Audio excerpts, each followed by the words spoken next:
Dutangiranye inkuru yacu n'umukobwa mwiza cyane ubona agenda mu muhanda, ubona rwose ari umunyeshuri akugana ku ishuri. Ngo yakagiye ariko abona abatipe benshi bahagaze mu muhanda bikinze ahantu ku gikuta ariko barimo kumureba. Ubwo nawe yarabibonye ariko arangije arirengagiza ameze nk'atababonye, ariko agiye kubageraho neza ubona yuko nyine kugera mu muhanda ubona afite ibyishimo n'akanyamuneza. Uko yakababonye asa nkaho yikanzemo ukuntu ari kwibaza ati ese aba bantu baranshakaho iki. Ngo disi yarakomeje ariko na yuko nyine yababonye ari nako abatipe ubona ko nawe ari abanyeshuri batatu ubona yuko nabo bagenda bamureba bavuga ati nyagasani mbega umukobwa we, ngo dore ukuntu agenda ariko urabona n'indoro yose. Ngo disi umukobwa we ahita yikomereza urugendo agana ku ishuri. Ngo abatipe batatu basigaye aho ngaho bavuga ati ariko sha uretse tuzamugeraho. Ngo ndibaza se abatipe batatu bose bazamugeraho bate kandi umukobwa ari umwe. Ngo ndetse barya batwereka undi mutipe nawe w'umunyeshuri ko yakagiye mu muhanda ubona yuko ari mu nzira imwe na wa mukobwa n'aba batipe batatu arimo bari. Ngo disi umutipe nawe yaraje ubona yuko afite akanyamuneza ataragera kure, wa mukobwa baramutangiye ati hagarara nkubwire, none se umeze ute, wamva wari ukamfasha bari abantu kubona bankurikiye ukagenda ukabankubitira. Ubwo disi umukobwa yarakomeje kumureba asa nk'umuteye impuhwe ati wamva wari ukamfasha. Ubwo umutipe nawe yaramurebye aravuga ati koko se hakuna gufasha nta kibazo. Uwo mutipe ku mutima ati ariko nawe na mwiza ndabona ntacyo utwaye. Ubwo disi umukobwa nawe byaramurenze aravuga ati none se uramfasha cyangwa ntabwo umfasha. Umukobwa ati wambwije ukuri uramfasha cyangwa ntabwo umfasha. Ngo disi niko abatipe batatu bo bagumye bari inyuma aho ngaho ubona bifashe ku gahanga bavuga ati none se disi wa mukobwa afite n'umutipe bateretana, ko dusebye se abasa mureke rero twigendere, murabona yuko ari akacu kashobotse ntabwo twishoboreye. Ubwo abatipe batatu babyumvikanyeho ari nako nyine bavuga ati reka twisubireyo da ntawamenya dore ko natwe twihaye. Ubwo disi abatipe batatu bo bisubiriyeyo bavuga ati ntabwo dushoboye pe ntabwo dushoboye. Ubwo disi umukobwa yakomeje kumubwira ati uramfasha se. Ubwo kujya kumwishikuza umutipe yanze kumurekura akomeza amufashe. Umukobwa aramureba ati kutandikura se, yashaka kumwikuraho. Umutipe ati oya akakomeza amufashe. Umukobwa nawe byaramurenze ayibaza ati se umutipe duhe bwa mbere se ari kumfata gute. Ubwo umukobwa yahise asa nk'umukanguye ubona yuko umutipe itekerezo byagiye aho arubanza yuko atanumvisha amubwira ati ngajye kumufasha ba batipe bari bamukurikiye. Umunyahara atanabyumvishije yari yatwawe n'ubwiza bw'uyu mukobwa. Ubwo disi umukobwa yahise amurekura we ahita yigendera, ari nako n'umutipe nawe byamurenze akomeza ahindukira amureba avuga ati nyagasani we mbega umukobwa. Ubwo disi umutipe yagiye mu muhanda ajya ku ishuri ubona ko afite akanyamuneza ari nako kubona ibyishimo byamurenze. Bibutsa gukora subscribe niba utarayikora, ndetse nawe tubana umunsi kundi ndagushimiye. Ubwo disi umukobwa nabona ko yamukunze ahari yageze imbere arahindukira ku mutima ati ura musore kari bogari we ariko sha bibutse nzakugeraho nawe. Ubwo disi nako umutipe nawe agenda barebana ubona bishimye ariko rwa mbere bahuye. Bibutsa yuko mu gihe wakunze izi nkuru zacu wajya kuri channel yacu yitwa Vazi TV ukaba wakuraho izindi filime tubagezaho inkuru ngizi z'urukundo. Ubwo disi umukobwa yarakomeje ubona ko ari ku wundi munsi ubona ko nagenda yishimye afite akanya kugenda yirira ubona ko disi ari umukobwa mu bakire. Kuko yakagiye umuhanda tubana wa mutipe nawe bahuye bwa mbere azambaye agapfukamunwa ari muri ya nzira ya wa mukobwa. Ese mama baraza guhura reka turebe ukuntu baraza kugenda. Ubwo disi umutipe yakomeje muri ya nzira ubona yuko ari umutipe nawe w'ibogari kuko yakagiye mu muhanda abonye wa mukobwa ariko umukobwa ashobora kuba yamubonye imbere. Ubwo disi umukobwa yaragiye ahita amwigwishaho kugira ngo arebe uko yamuvugisha. Ubwo mu kujya kugwa asa nk'uwigaruye umutipe nawe ati kuri kungunga se ariko ari gutekereza ku mutima ati nta soni ufite. Umukobwa ati oya mbabarira none se hari ikibazo nise ahubwo wasanga nawe ungonze nise wera nabishakaga. Tubonye ko umukobwa ariko ari ubikoze abishaka kugira ngo abone ko avugisha uyu mutipe. Ubwo disi nako wa mutipe nawe akomeza kumubwira ati oya ubundi se uranyibuka. Ubwo disi yahise atangira gukuramo agapfukamunwa kugira ngo arebe namwibuka. gusa umutipe nawe yari yamumenye ati wambonye se, ati ni njyewe wa wundi cya gihe twahuye cya gihe bwa mbere, uribuka se cya gihe nyine nawe urakubyibuka cya gihe umbwira ngo ngere ngufashirize abantu kugukubita abatipe baragukubise. ubwo umukobwa ati ndakwibuka, nese kumva umutipe w'ibogari nkawe ari gute ntakwibuka. ubwo disi baraganiriye ari nako nyine batangira gusezeranaho barimo baragenda. ubwo disi umukobwa nawe ubona yuko yamukunze n'umutipe nawe yamukunze, ese bizagenda bite, ninde uzabwira undi bwa mbere ko yakunze undi. ubwo disi umukobwa yakagiye uko yakagiye atandukana na mutipe ari nakagenda areba inyuma avuga ati mbega umutipe we, ati wow niweho pe, burangiye mbona kwihishemo, gusa ndanagukunda da. ubwo niko umukobwa nyine yagiye koshwa utuntu ku mutima ati ariko ndanagukunda da, ntabwo wari ubizi se.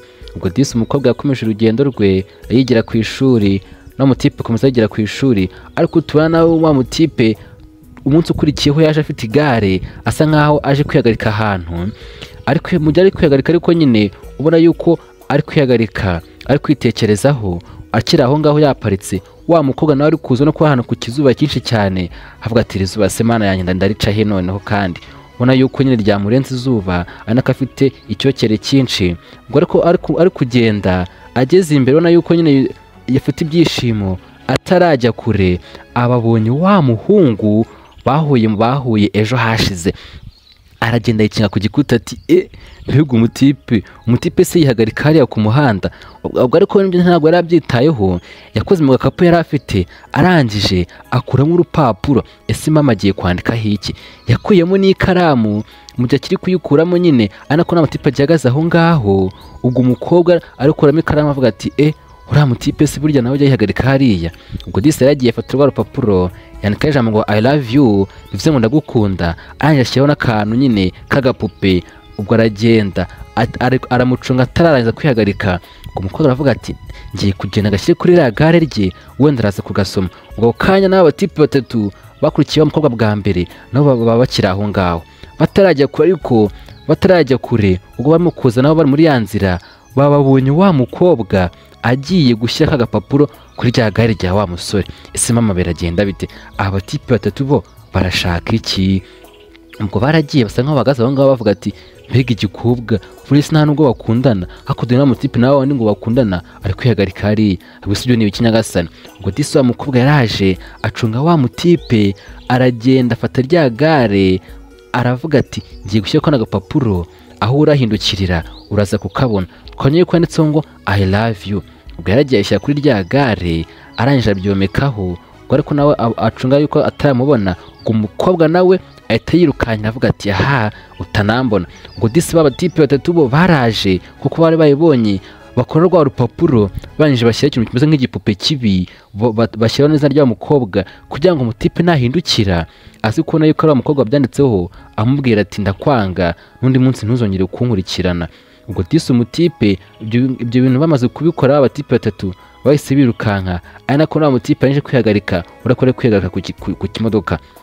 ubwo umutipe mu guhindukira abura kuri rya gare rye hariho agapapuro, aravuga ati sinyagasani aka gapapuro ninde wakampaye. ubwo mu guhindukira neza aragenda agasatira avuga ati ibi ni iki byanditse hose. ubwo yaragiye aragafata, amaze kugosoma abona bamushyira ikintu cy'igipupe kivuga ati ndakwanga n'undi munsi ntuzongere kunkurikirana. twabonye ko ariko wa mukobwa we yagiye yandikaho ngo ndagukunda, abatipe batatu baraza bandikaho ati ndakwanga ntuzongere kunkurikirana. ese biragenda bite? mutse kwa subscribe niba utarayikora, kandi nshimira nawe wamaze kuyikora, nshimira buri wese uduha comment mu buramo dutera imbaraga kugira ngo tujye tubaha ibintu byiza. ubwo umutipe byakomeje kwanga avuga ati ibyo ni ibiki se? ubwo ariko batwereka undi munsi ako kanya ari kugenda avuga ati ariko uyu muntu munini mufata ngenda mukubita. ubwo ari kugenda ariko yabonye ko ari wa mukobwa yamwarikiye ko umukobwa ararengana, ari kugenda mu muhanda yegeye imbere gatoya abonye wa mukobwa babeshye yuko yanditseho ngo ndakwanga. ubwo umutipe umujinya warazamutse, mukuru wa mukobwa n'ukuntu yari mwiza avuga ati mu kujya kureba koko abona afite n'ikaramu, aravuga ati okay kumbe niho wabyanditse. ubwo yafashe ka gapapuro arangije akazingazinga akajugunyira wa mukobwa ati ndakwiye n'undi munsi ngewe ntuzongere kunkinisha, ngewe ubona ngewe simba ngushaka ngewe ndavuze ngo ngiye ntuzongere kunkinisha. Ubwo disi umukobwa byaramurenze atazi yuko bagahinduye, aravuga ati nibyo nkoze nyine kubera ko ngukunda ukazuza kunsebereza aho ngaho.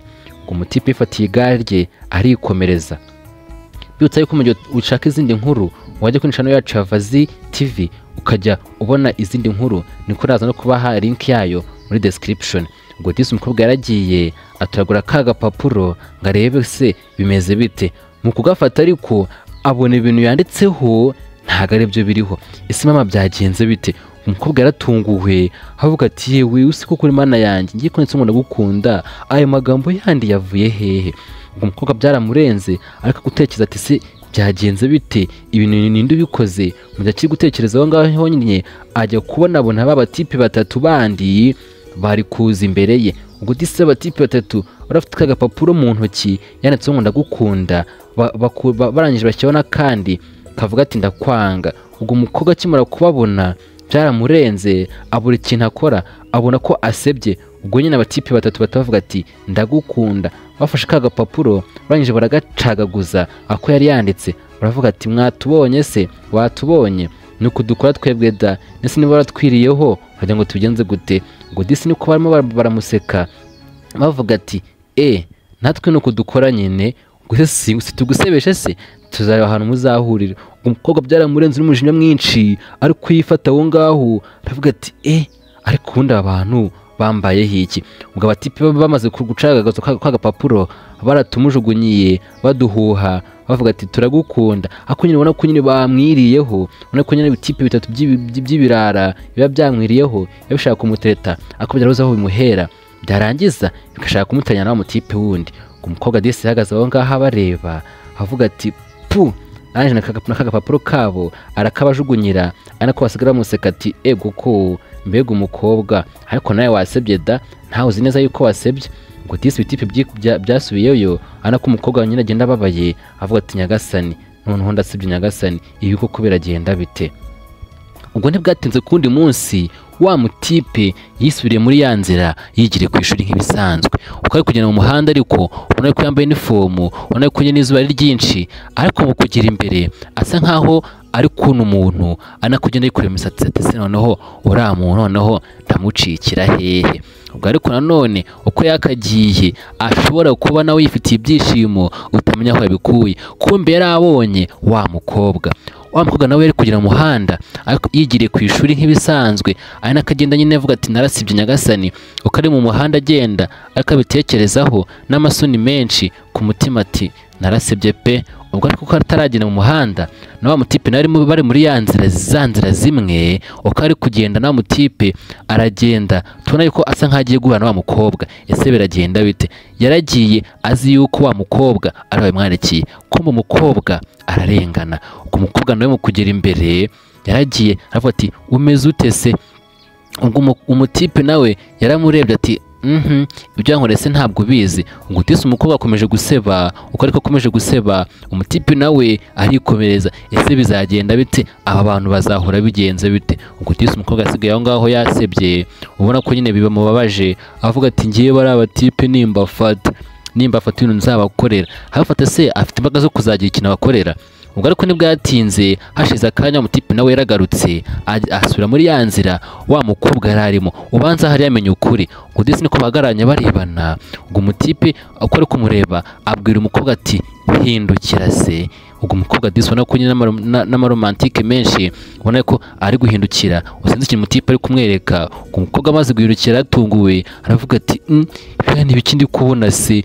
Umukobwa byaramurenze aravuga ati bene ikindi kubona, ese mama ari kureba iki ko tutabona ibintu gukina ari kureba? Ubwo disi niba abatipe batatu yafashe arangije abambika ibintu ku minwa kugira ngo ndashobora no kuvuga. Ubwo disi umukobwa byaramurenze ati niweho wabakubise se, niweho wabafashe yewe? Umukobwa disi byaramurenze, ibyishimo byinshi byamurenze avuga ati niweho se? Ubwo mu guhindukira ubwo umutipe nawe ko nawe yamukunze, ubona yuko nyine baramenye ukuri ko atari we wamwandikiye ka gapapuro ngo afite ndakwanga. Ubwo disi umutipe nawe yarapfukamye arangije avuga ati mu kiganza cyawe ikimenyetso gisobanura yuko gukunda. Umukobwa byaramurenze avuga ati burya se urankunda? disi byarangiye bakundanye, amenye yuko ukuri atari we wamwandikiye bya bindi, ubwo disi ubona ko urukundo rwabo rumeze neza. Intanga dusoje inkuru yacu, inkuru nakagaruka. Imana ibarinde, turabakunda.